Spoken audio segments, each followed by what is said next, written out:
மம்தா பானர்ஜி எப்படியாவது கைது செய்து விட வேண்டும் என அவசரமாக உச்சநீதிமன்றம் போயிருக்கிறது அமலாக்கத்துறை. மம்தா பானர்ஜி நின்ன இடத்திலேயே ரவுண்டு கட்டி பாஜகவையும் அவர்களுடைய கூட்டணியாக இருக்கக்கூடிய தேர்தல் ஆணையத்தில் தொடங்கி அமலாக்கத்துறையில் இருந்து சிலிண்டர் ஏன் வரலங்கிற வரைக்கும் போட்டு எல்லாரையும் அடிக்க தொடங்கி இருக்கிறார்கள்.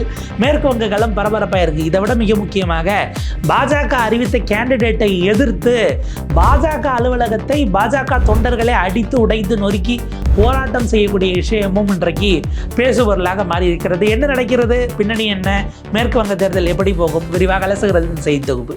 இந்த முறை மம்தாவை எப்படியாவது அடித்து காலி பண்ணிடணும் அப்படிங்கிறதுக்காக பல்வேறு முனை தாக்குதலை பாஜக பண்ணுச்சு. அது எஸ்ஐஆர் தொடங்கி பல்வேறு விஷயங்கள்ல இப்போ மம்தா தூக்கி போட்டு அடிச்சிட்டு இருக்கிறாங்க அப்படிங்கிற தகவல்லாம் வந்துட்டு இருக்கு. என்ன நடக்கு? ரொம்ப முக்கியமான ஒரு டெவலப்மெண்ட் தான். நீங்கள் ஆரம்பத்துல இருந்து வரணும் அப்படின்னா 2 நாளைக்கு முன்னாடி உச்சநீதிமன்றத்தில் போய் அமலாக்கத்துறை நிற்கிது. நாங்கள் ரைடுக்கு போனால் அந்த அம்மா மறுச்சாங்க. எஃப்ஐஆரை போட சொல்லுங்க, நீங்கள் எஃப்ஐஆரை மட்டும் போடுங்க, இமீடியட்டாக போடணும், இல்லைனா பிரச்சனை, இல்லைனா இது எல்லாரும் பண்ணிடுவாங்கன்னு போய் கொந்தளிக்குது. என்னன்னா ஒரு எஃப்ஐஆரை மட்டும் போட்டு அரவிந்த் கெஜ்ரிவாலுக்கு என்ன செய்தார்களோ, ஹேமந்த் சோரனுக்கு என்ன செய்தார்களோ, இப்போ நேருவுக்கு என்ன செய்யணும்னு அவங்க எதிர்பார்க்குறாங்களோ அதை செய்யலாம் என்பதற்காக மம்தாவினுடைய அந்த இதை அவசரப்படுத்துகிறாங்க. மம்தா தரப்பிலிருந்து மாநில அரசு மேலாம் நீங்கள் போடுறதை அனுமதிக்க கூடாதுன்னு வாதாடி இருக்கிறாங்க. அந்த வழக்கு செவ்வாய்க்கிழமை மீண்டும் விசாரணைக்கு வருகிறது 2 தரப்பிலும். ஏன்னா எலெக்ஷன் நோட்டிஃபிகேஷன் வந்த பிறகு கெஜ்ரிவால் கைது செய்யப்பட்டதுக்கு முன்னாடி நடந்திருக்கு.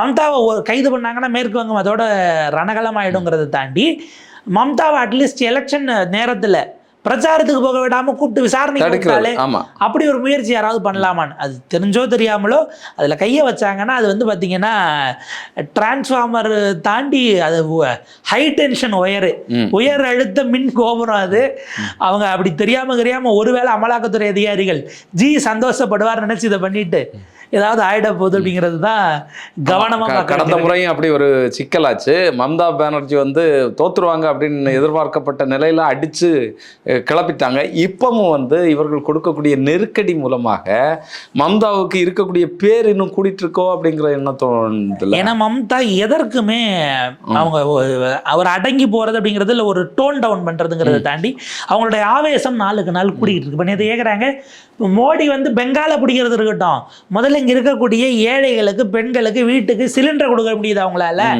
நான் யோசிச்சு பார்க்குறேன், மன்மோகன் சிங் இருந்தப்ப 400 ரூபா இருந்துச்சு, அதுக்கே இவங்கெல்லாம் குறுக்க மறுக்க உருண்டு புரண்டாங்க. இன்னைக்கு 1200 ரூபா அந்த சிலிண்டர் கிடைக்க மாட்டேங்குது.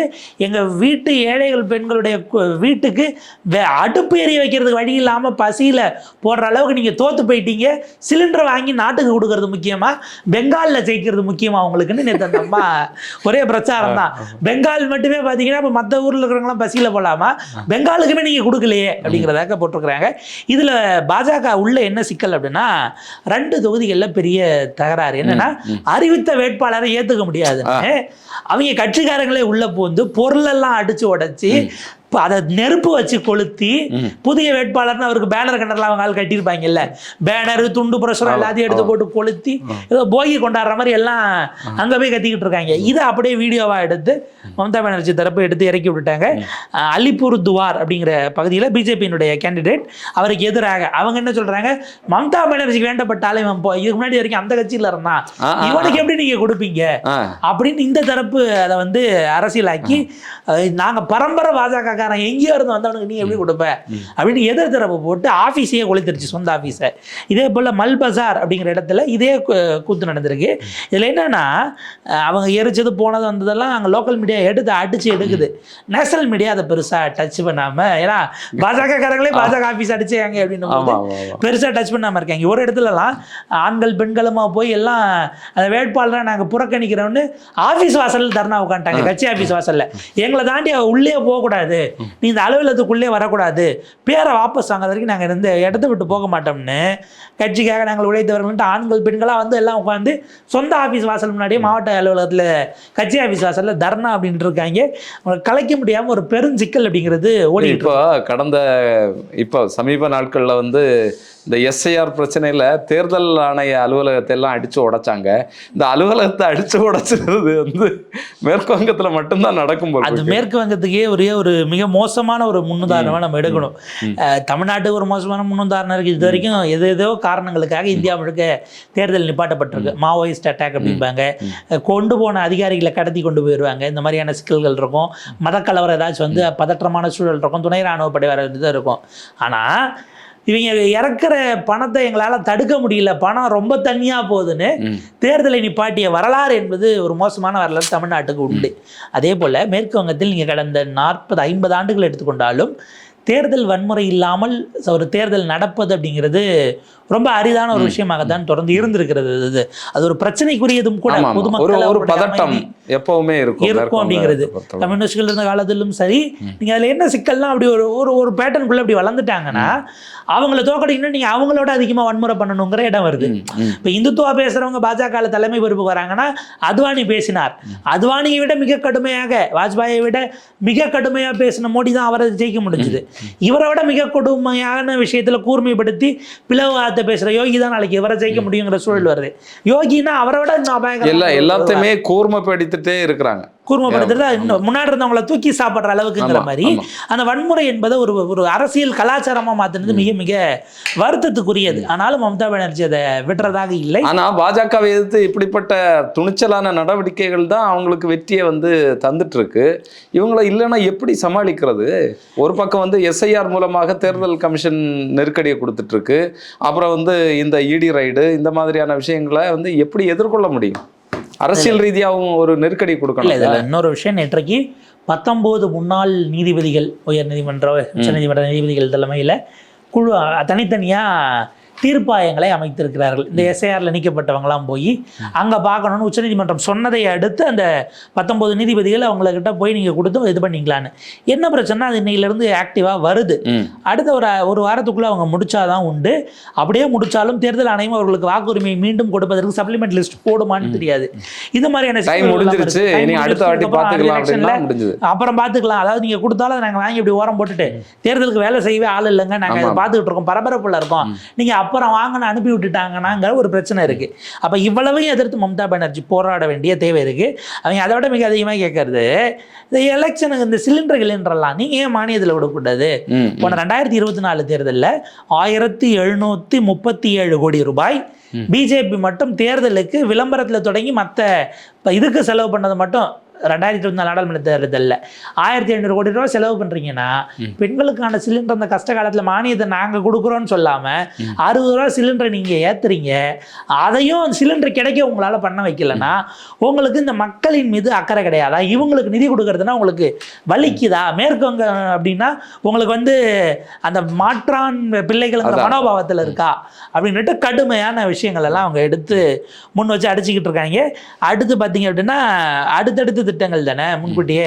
இப்போ மகளிருக்கான ஏற்கனவே 2021 அவங்க அறிவிச்சாங்க 500 முதல் 1000 வரை ஓபிசிஸ்க்கு தனியாக, பொது பிரிவினர், பட்டியலினத்தவர் பழங்குடியினருக்கு அதை விட கூட அப்படின்ட்டு அறிவிச்சது. 2024 தேர்தலில் அதை உயர்த்தினாங்க. இப்போ 26 தேர்தலுக்கு இன்னும் அதிகமாக உயர்த்தி 1500லேருந்து 2000 ஆக்குறோம் அப்படின்ற வகையில் போயிருக்கிறாங்க. இந்த மகளிர் உரிமை தொகையெல்லாம் இப்போ பிஜேபி பதட்டத்தோடு பார்த்துக்கிட்டு இருக்காங்க. அது போக 12ஆம் வகுப்பு பாஸ் பண்ணுற பிள்ளைகளுக்கெல்லாம் மாதம் 1000 ரூபாய் 1500. அது கிராமப்புற பிள்ளைகளாக இருந்தால் அது நாங்கள் இன்னும் கூடுதலாக கொடுக்குறேன். அந்த பிள்ளைகள் 12வது பாஸ் பண்ணாலே காலேஜ் போகிறதுக்கு அதை மாதம் உள்ள வரும். அதாவது இங்கே எல்லா பள்ளி மாணவர்களுக்கும், அரசு தனியார் எல்லா பள்ளி, தமிழ்நாட்டில் எப்படி இது கவர்மெண்ட் ஸ்கூலில் படித்தவங்களுக்கு அப்படின்ட்டு புதுமை பெண் திட்டமோ இந்த பக்கம் தமிழ் புதவி திட்டமோ கொடுக்குறாங்க இல்லையா? அங்கே நீங்கள் படித்து வந்தாலே போதும். ஏன்னா கல்வி ஸ்கூல் முடிச்சு காலேஜ் போகிற பர்சன்டேஜ் அங்கே ரொம்ப கம்மி. தமிழ்நாட்டில் 50 நம்ம கிராஸ் பண்ணியிருந்தாலும் இதுவே பாதி தான். இதை விட இன்னும் பின்தங்கிய நிலையில் மேற்கொங்கம் இருக்கிறதுனால அவங்கள படிக்க வச்சிடணும் அப்படிங்கிறத நோக்கின ஒரு பார்வையாக பார்க்கப்படுது. ஏறத்தாழ பெண்களுக்கு என்று பிரத்யேகமாகவே சில ஒரு 35-40 திட்டங்களை அவர் இந்த 15 ஆண்டுகளாக தொடர்ந்து செயல்படுத்தி கொண்டு வந்திருக்கிறார். இதுல மம்தா இவ்வளவு பண்றாங்கன்னா காங்கிரஸுக்கு ஒரு மிகப்பெரிய வருத்தம் இருக்கு. என்னன்னா பாஜக பாலிடிக்ஸை பாஜகவோட எங்களுக்கு இந்த ஸ்டேட்ல அதிகமாக கொடுமையாக பண்ணது இந்த அம்மா தான். ஏன்னா இதுவரைக்கும் கடந்த 15 ஆண்டுகளில் ஒரு 53 எம்எல்ஏக்கள் காங்கிரஸ்ல இருந்து அந்த அம்மா கட்சிக்கு கொத்து கொத்தா ஜெயிக்க வைப்போம், மூத்த தலைவர்கள்னு உருவாக்கி வச்சிருப்போம், இப்படியே கையோட கடத்தி தூக்கிட்டு போயிடுறாங்க அப்படிங்கிற ஒரு குற்றச்சாட்டு அவங்களுக்கு இருக்கு. அது ஒரு வகையில கரெக்டும் கூட. அதுல மேற்கு வங்கத்துல மட்டும் 35 எம்எல்ஏ, திரிபுரா அசாம்ல எல்லாம் போய் காங்கிரஸ் எம்எல்ஏக்கள் இந்த மாதிரி விலைக்கு வாங்கி கட்சியில சேர்த்து அது நம்ம விலைக்கு வாங்கிங்கிறோம். அவங்க வந்து எங்களுடைய கொள்கைகளால் கவரப்பட்டு வந்தார்கள். காங்கிரஸ் வந்து வேலை செய்யதானே. இப்போ நீங்கள் ஒரு அலுவலகம் போகிறீங்க, அந்த அலுவலகத்தில் வேலை இல்லைன்னு சொன்னால் இன்னொரு அலுவலகத்தில் போய் சேரதானே செய்வீங்க. இல்லை வேலை செய்யாமல் சம்பளம் கொடுத்தாங்கன்னா பரவாயில்ல தானே. சம்பளமும் கொடுக்காம சும்மா உட்காந்துருக்கிறதுக்கு ஒரு ஆஃபீஸை கட்டி விட்டா. முதலாளி மட்டும் இருக்காங்க, ராகுல் காந்தியும் கார்கே மட்டும் இருக்காங்க, வேற என்ன நடக்கு அப்படிங்கிறது நமக்கு தெரியல. அந்த லெவலுக்கு தான் இருக்குன்றதுனால காங்கிரஸ்க்கு அந்த வருத்தம் இருக்கு. பல்வேறு விதமான சர்வேக்கள் பாஜக ஜெயிக்கும்னு சோஃபார் வந்த எந்த சர்வேவும் சொல்லலை. மோடி அமித்ஷாக்கு அது இன்னும் ஒரு தலைவலியாக மாறி இருக்குன்னு தான் பார்க்கணும். நான் மம்தா பானர்ஜி திரும்ப ஃபயர் பிராண்டராக 3 நாளைக்கு முன்னாடி ஒரு மிகப்பெரிய பேரணி மறுபடியும் அவங்க ஆக்சுவலாக மாடல் கோடு வர்றதுக்கு அன்னைக்கு முன்னாடி சில திட்டங்களை அறிவிச்சாங்க. அதுக்கு ஒரு நாள் முன்னாடி அடி இறங்குன்னுட்டு சிலிண்டருக்கு எதிராக பெண்கள் ஊர்வலம்னு ஆயிரக்கணக்கான பெண்களை கூட்டி அவங்க பாட்டுக்கு பேரணி. எங்க மக்களுக்கு இந்த நிதியை ஒதுக்கல, ஒரு ஊர்வலம் போன்னுட்டு இறங்கி அவங்க பரபரப்பாகவே வச்சிருக்காங்களோன்னு தோணுது. நேற்றைக்கு அதாவது நீங்க யோசிச்சீங்கன்னா நமக்கு எதிராக திரும்பிடுவாங்க. யோசிக்க விடாம அவங்கள சிந்தனைக்குள்ளேயே வச்சு ஓட்டிக்கிட்டு இருக்கணும். ஒரு பதற்றத்திலேயே அல்லது பரபரப்பிலே வைக்கணும்னு ஒரு ஃபார்முலா மாதிரி இதை சொல்லுவாங்க. அது ஆக்சுவலாக முன்னாடி மோடிக்கு சொல்லுவாங்க, மேற்கு வங்கத்தில் தீதிக்கும் ஒரு பொருந்தும் அப்படிங்கிறது தான். இதில் ஒரு செய்தி, மம்தா பானர்ஜி அவர்கள் வந்து தமிழ்நாட்டை பார்த்து மகளிர் உரிமை தொகை கொடுத்து விட்டார்னு ஒரு செய்தி ஓடிக்கிட்டு இருக்கு. அது ஆக்சுவலி சரி கிடையாது.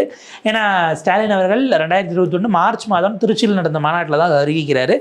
அதுக்கு ஒரு மாதத்துக்கு முன்னாடி அது அரசு வாக்குறுதியாகவே மம்தா பானர்ஜி கொடுத்தாங்க. அந்த வருஷம் 2021 அப்போது இருந்த நிதியமைச்சருக்கு உடல் நலம் சரியில்லாமல் அவர் மருத்துவமனையில் இருந்தார். எனவே மம்தா பானர்ஜி அந்த வருஷம் பட்ஜெட்டை தாக்கல் பண்ணாங்க. அவங்க கடைசியாக ரயில்வே அமைச்சராக இருந்தபோது 2011க்கு முன்னாடி தாக்கல் பண்ண பட்ஜெட் தான் அவங்களுக்கு. அதுக்கு பிறகு ஒரு பட்ஜெட்னும் போது மாநில பொறுப்பு நிதி அமைச்சராக அவங்க அந்த பட்ஜெட்டையும் தாக்கல் பண்ணாங்க. பட்ஜெட்டில் சொல்லப்பட்டதுக்கு அடுத்து அரசினுடைய ஒரு திட்டமாகவே நோட்டிஃபிகேஷன்லாம் வர்றதுக்கு முன்னாடி பிப்ரவரி மாதமே அது அறிவிக்கப்பட்டது. பல இணையதளங்கள், அரசினுடைய மத்திய அரசு மாநில அரசு அவங்களுடைய இணையதளங்கள்லையும் அது பதிவாகவே இருக்கிறது. ஆட்சிக்கு வந்ததும் கொடுப்போம் அப்படின்னாங்க. ஆட்சிக்கு வந்த ஒரே மாதத்தில் அதுக்கான அறிவிப்புகள், ஆட்களை கண்டுபிடிங்க அப்படிங்கிற மாதிரியான இதை அறிவித்து பதிவு பண்ணுறதுக்கான முறைகளை சொல்லி 4 மாதத்தில் அந்த திட்டத்தை பேங்க்ல டெபாசிட்டை போட்டு தொடக்கி வச்சாங்க அப்படிங்கிற ஒரு விஷயம் மட்டும் இருக்கு.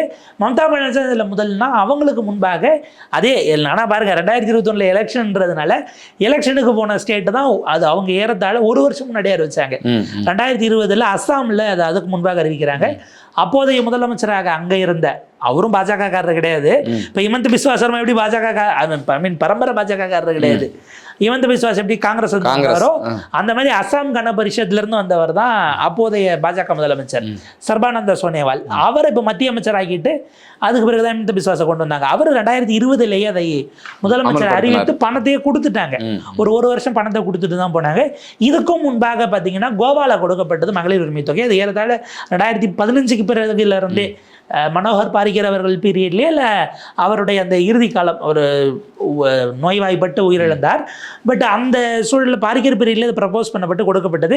ஏன்னா கோவாங்கிறது உங்களுக்கு ரொம்ப சிறிய இடம், நிதி அதை கையாள்வதுங்கிறது ரொம்ப இது பண்ண முடிஞ்சதான். ஒரு பெரிய அளவுக்கு அது ஸ்கேல் இல்லைனாலும் ப்ரப்போசல்னா ரொம்ப ஏர்லியாக தொடங்கினதில் அவர்களும் ஒருவராக நம்ம எடுத்துக்கலாம். ஸோ அப்படியான விஷயங்கள் எல்லாம் உண்டு. அஃப்கோர்ஸ் தமிழ்நாட்டுக்கு பிறகு இங்கே ஆக்டிவான தமிழ்நாடு செயல்படுத்துறதுக்கு 2023 செப்டம்பர் ஆயிடுச்சு. அதே நேரத்தில் மற்ற மாநிலங்களில் அதுக்கப்புறம் தேர்தலுக்கு வந்தவங்க பார்த்து சொல்லியிருந்திருக்கலாம். அதாவது இது ஒருத்தவங்க இன்னொருத்தவங்க திருட்டாங்கிற அந்த விவாதத்தை தாண்டி சரியான ஆட்களுக்கு போய் சேர்ந்தா கரெக்டு தாங்கிற விவாதம் சரியா இருக்கும். ஏன்னா எல்லாரும் நம்மளை பார்த்து அவங்கள பார்த்து இருக்குன்னு உள்ளூர் அரசியல்வாதிகளுக்குள்ள சொல்லிக்குவாங்க. இல்லை அவங்க வந்து எலெக்ஷன் வரும்போது நம்ம எவ்வளோ பெருமையாக இருக்கோம், நம்மளுடைய திட்டங்களை எப்படி பார்க்குறாங்க, திராவிட மாடலை அங்கே எப்படி பார்த்துட்டு இருக்கிறாங்க, கொண்டாடிட்டு இருக்கிறாங்க ஸ்டாலினை, அதெல்லாம் நடக்கும் எலெக்ஷனில். அதில் அப்படியே போட்டு விட்டுட்டு போகிறது. ஆனால் அது ஃபேக்சுவலி இது ஒன்று தான். நம்மளை பார்த்து காலை உணவை வந்து வெளிநாடுகளில் கொடுக்குறாங்க அப்படிங்கிறதெல்லாம் மேபி அது ஓரளவுக்கு இல்லை, அது மிகைப்படுத்தப்பட்டதாக இருந்தாலும் நல்ல விஷயம் போய் சேருது எடுத்துக்கிட்டால் வரவேற்கத்தக்கது தான் அப்படிங்கிறதா. நீங்கள் உள்ளுக்குள்ளே அடிச்சுக்கிறதுனால புரிஞ்சுக்க முடியாது. 2021 ஸ்டாலின் 1000னதும் 2 நாள் கழிச்சு எடப்பாடி பழனிசாமி சொன்னார், நாங்கள் 1500 சொல்லான்னு வச்சுருந்தோம், எங்கள்த யாரையோ வச்சு காப்பி அடித்து அதை வந்து ரகசியமாக பார்த்துட்டு இவர் முன்னாடி அறிவிச்சிட்டாரு அறிவிச்சாருன்னாரு. கமலஹாசன் அதுக்கும் முன்னாடி நான் தான் அறிவிச்சேன், நான் 19லயே இதை வந்து யோசிச்சு சொன்னேன் இப்படி கொடுக்கணும்னு, ஏன் திட்டம் தான் இதுன்னு அவர் பேசிக்கிட்டு இருந்தாரு. உள்ளுக்குள்ள அடிச்சுக்கிட்டா நம்மளால புரிஞ்சுக்க முடியுது. கமலஹாசன் அவர்கள் எடுத்துக்கொண்டது இன்னொரு கட்சியில இருந்து, இன்னொரு மாணவர் அமைப்பு நடத்தின ஒரு கட்சியில இருந்து அவர் எடுத்துக்கிட்டாரு. அவருக்கு அது யாரு மலையமா போச்சு. அப்ப சட்ட பஞ்சாயத்து இயக்கத்துல இருந்தவர் இங்க போகும்போது கொண்டு போனது அதெல்லாம் ட்ராக் பண்ணிக்கிட்டே போனோம்னா அது போகும். ஸோ அதனால ஐடியா நல்லா இருந்தால் எடுத்துக்க, நாங்கள் தான் அப்படின்னு உங்கள் அடிச்சுக்கிறதுங்கிறத கொஞ்சம் ஓர வச்சுட்டு வேற இன்னும் மக்கள் நலன் சார்ந்த விஷயங்களை பேசினா எல்லாருக்கும் நல்லதுங்கிற மாதிரி தான் இருக்கும். பார்ப்போம். மம்தா பானர்ஜி இடி அவங்கள தொட்டுச்சு அப்படின்னா தேர்தலுக்கு முன்பாக அதை எப்படி அரசியலாக்கி அதில் லாபம் பார்க்கணும்னு மம்தா பானர்ஜி மிக தேர்ந்த அரசியல்வாதியாக வெடித்து கிளம்புவதை எல்லோரும் வேடிக்கை பார்ப்போம். மேற்கு வங்கம் பதற்றம் இல்லாமல் நடக்கணுங்கிறது தான் இப்போதைக்கு நமக்கு இருக்கக்கூடிய ஒரே அச்சமாக இருக்கிறது. பார்ப்போம்.